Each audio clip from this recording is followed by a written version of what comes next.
Now to something that is shocking for me as a parent. Gender identity classes for kindergartners. That's what Hillside Elementary School in New York had been teaching, with lesson plans including identifying who you are, expressing identity, and determining your gender pronouns. Some of the vocabulary words that 5-year-olds are expected to understand include cisgender, transgender, and non-binary. And as of this moment, that lesson plan has been taken down. Maron is a mom of 4 running against Alvin Bragg for Manhattan DA. She joins me now. We're going to get into the DA race in a second, but you have been a school board president. You are an education advocate. Is that a good idea, teaching that to 5-year-olds? Well, let me say this. I have been elected by the parents of Manhattan again and again and again in our school district, precisely because I focus on, and the parents of our district want us to focus on, real education, on literacy, on numeracy, and not on leftist ideologies that are inappropriate for kids. What parents want is their children to get a good, solid education, to learn how to read, particularly in kindergarten when most kids actually need to learn how to read. And that's why the parents of Manhattan have elected me again and again, because I am very clear that our schools need to be places where kids can learn the important stuff and not have that kind of leftist indoctrination. I think you nailed it. I want my children to learn math, reading, writing, science. And I have a pretty smart 4-year-old who's going to be 5-year-old Yes. soon. And I don't think in any world I could explain cisgender, all these different concepts to her without confusing her. And I think that's the issue. We did reach out to the district. Here's what the superintendent wrote. Quote, "We will be reviewing future lesson plans over the next couple of months with updates to the Board of Education, providing ample opportunity for Hastings community feedback before any lesson plans are taught in the classroom."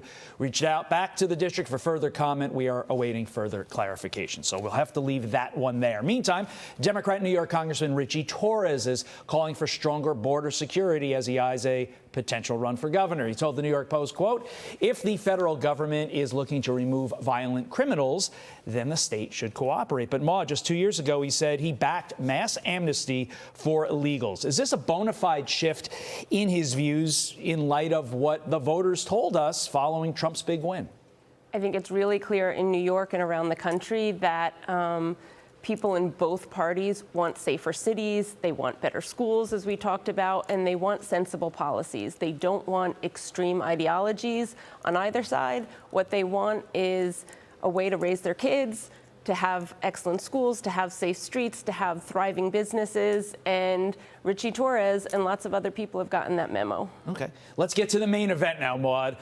The migrant crisis. Will it, along with disorder on the streets, cost Manhattan DA Alvin Bragg the election? It's something that you're hoping to facilitate because you want to win that seat. So has this city reached its tipping point where enough voters are saying, look, we are so fed up with Alvin Bragg's soft on crimes policy that we will elect a Republican in a deep blue city like this? Look, I think at this point, it's really not about party. It's about who has the best policies and who has the best ideas and who can really say we will prioritize keeping New Yorkers safe. Since 2019, we have had a 30% increase in crime in this city. And that's notwithstanding the fact that some people are so fed up with the response that they get that they don't even call in crimes. If you see someone stealing in your local pharmacy, you're not going to call the police because you know Alvin Bragg isn't going to prosecute that case. He released a day one memo saying that there were certain crimes he just wasn't going to prosecute. So New Yorkers of both parties, New Yorkers across the board know that if Alvin Bragg keeps this job, our city will just get less safe. We absolutely need a change. I am a criminal defense litigator for many years, and Manhattan needs a good defense right now. We need to be defended against the criminals who have made our city less safe. I would ask you for a point-by-point approach to what your plan would be, but I think I can make it as simple for the audience as possible. If somebody commits a crime, you're going to prosecute them, right? Is it that simple? It really is that simple. We need to prosecute crime. We need to support the law enforcement that we have in the city to do the job they can do. And we need to build a society where You can walk into a pharmacy and pick something off the shelf because our rules are designed to protect the law abiders, not the lawbreakers. Maud Maron, her campaign pitch is if you elect me to be DA, I will actually do the job of being a DA, as opposed to what Alvin Bragg is doing. We thank you. We're going to be monitoring this race. We've got about a year. It's going to be interesting. Maud Maron, thank you. Thanks, Doug. I'm Steve Doocy. I'm Brian Kilmeade. And I'm Ainsley Earhart. And click here to subscribe to the Fox News YouTube page to catch our hottest interviews and most compelling analysis.